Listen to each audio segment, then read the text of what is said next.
chilling in all day, escape for a while, so they got you say. Hindi na narasagan si baki, mawarimi matapos na mo, so they will eat. Life goes on, living on my way, everything's gonna be okay, don't ask me why. Pam, pam, pam, pam, pam, pam, pam. Yo, good day, ohayo gozaimasu. Ganda ng umaga. So kung mapapansin nyo, naganto yung leeg natin. Kahapon, nagpahinga ako, hindi tayo nag-vlog. Then ngayon, hindi rin tayo nakapasok dahil masakit ang ating leeg. Komportable yung leeg ko na may ganito dahil parang neck brace yung datingan. Pero hindi na gaano kasakit katulad nung kahapon. Kahapon talaga masakit talaga. Buong katawan ko din masakit. Kaya sa bahay lang tayo, nag-chill lang tayo. Wala, hindi ko pa magalaw ng maayos. Pero ito, nagagalaw ko na, napapatunog ko. Pero itong papunta dito, hindi ko pa kaya. Sakit yung dito ko. Dahil talagang literal na pagkatumba natin patalikod, talagang kumampas ng paganon yung ulo natin. Wala. Well, sana walang matinding damage sa utak natin. Hindi natin alam. Bahala na. Ayan, kain tayo. King's Pandesal. The King's Hawaiian. Ayan, lalagyan lang natin ng jam yan. Tingnan nyo naman kung gaano kalambot. Itadakimasu. Ito.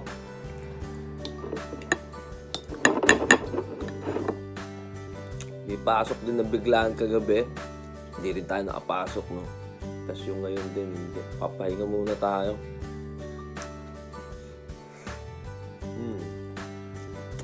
Good.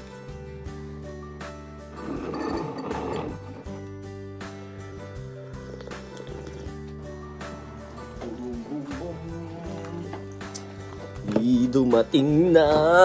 Ito na tayo, hinihintay ko. Tagal dumating nito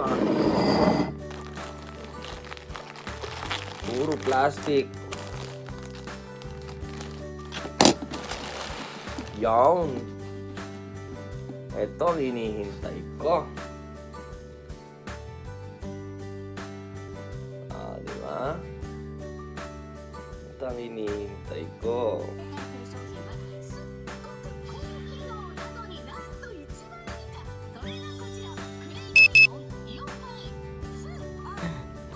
Ito ang mahirap sa sa online pag bumili ka Akala ko bloody red Red na red lang siya Lagay muna natin. Pag nagsawa na ako, alisin ko din siguro tong dashboard carpet. Kasi maganda siya is kumbaga yung init niya, init galing sa labas, ina-absorb niya kaya hindi masyado iinit yung kotse. Pero pangit tong kulay, hindi match dun sa bloody red na gusto ko.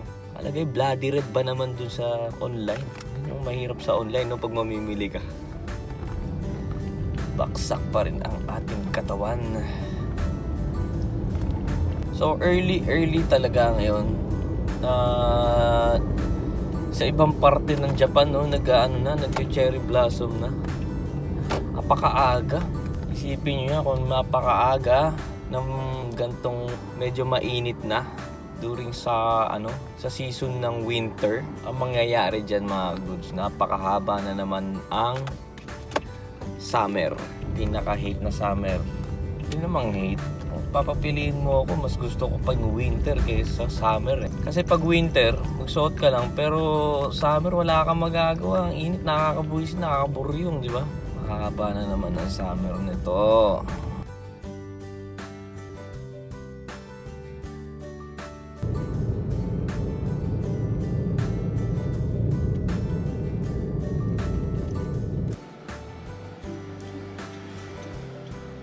Kain. Itadakimasu. Nagkaroon tayo ng gabi. Nonood sana ako ng sine. Pero priority natin magtrabaho muna. At kailangan natin. At gagastos na naman tayo. Goods lang yan. Itadakimasu.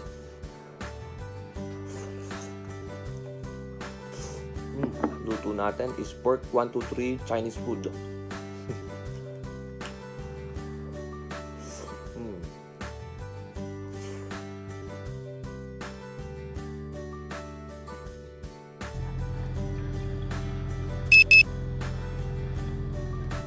Good day, ohayo gozaimasu.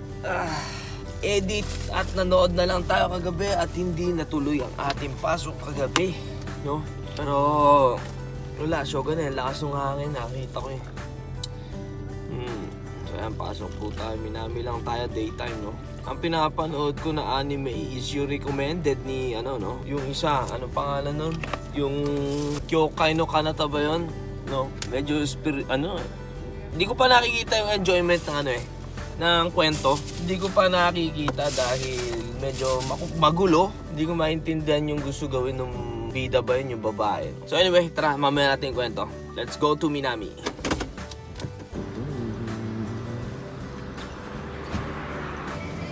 Ilang araw na dito, walang kumukuha eh.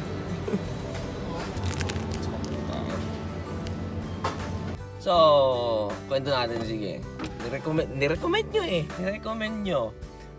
Una, yung Kyokai no Kanata, no? Meron siya sa Amazon Prime. Episode 1 lang. Pinanood natin.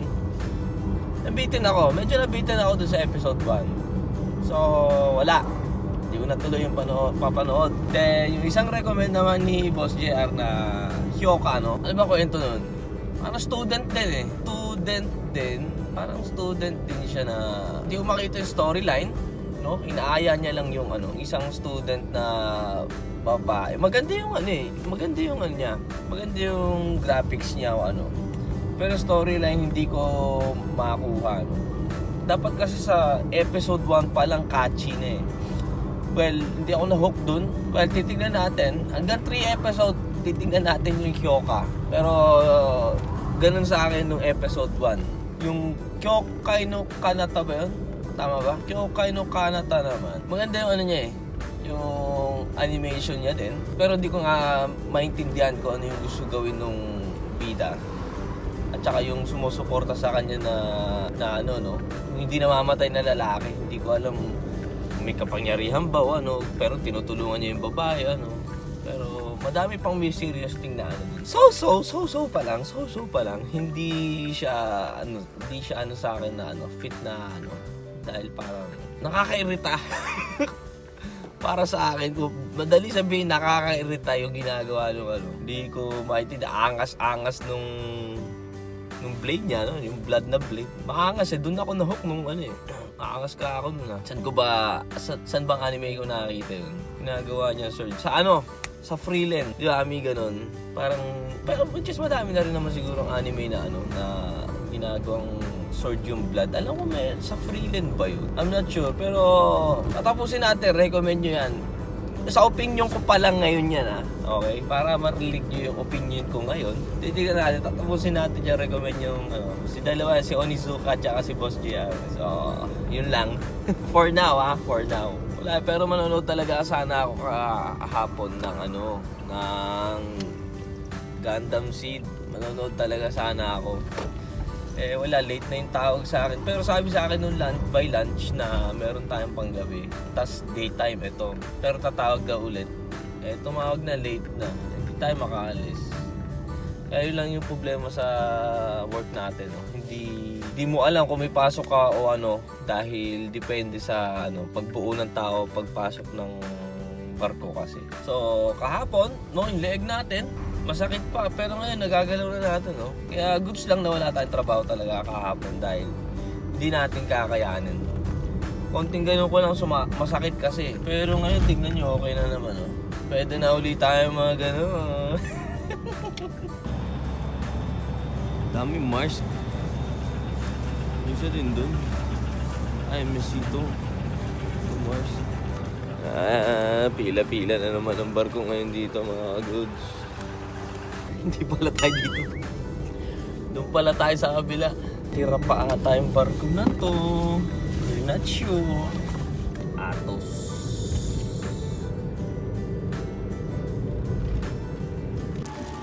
Whoop whoop. Whoop whoop. O kayo. Si Garin nakita ko Sino? Si Garin. Sa tayo daw siya Ayaw gozaimasu. Kain mo tayo.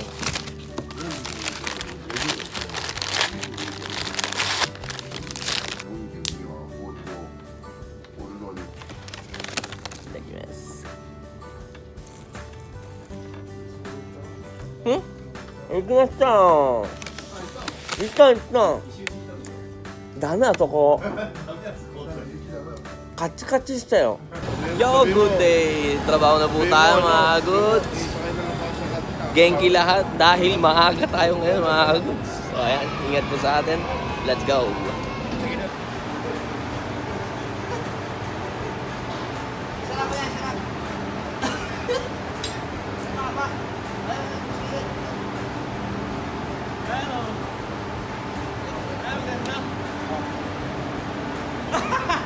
Huwag na yan, ito na lang oh, ganda oh.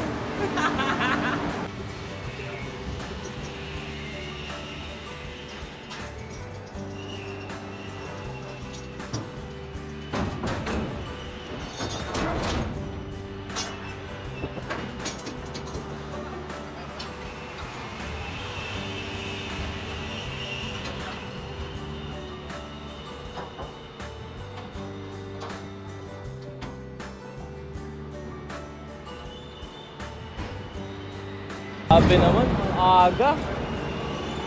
Tares! Aga! Ha? Paano tayo din? Bonus! Tayo na ulit? Oo. Kasi na dyan? Hindi. Yee, goods na goods!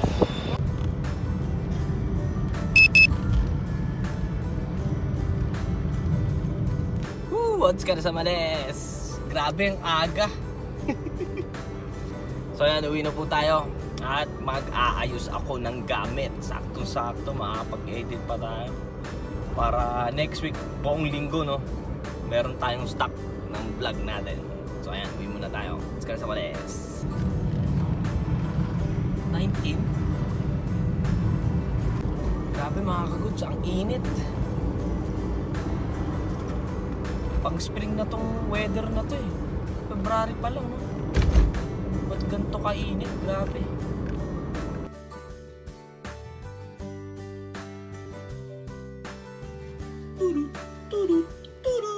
Kain na tayo mga goods. Makapag-ano tayo. Makapaglinis, makapaglikpit. Diba? Nag-ubento pa ako. Ano naman. Dito ko lang din pala sa bahay kakain. Itadakimasu.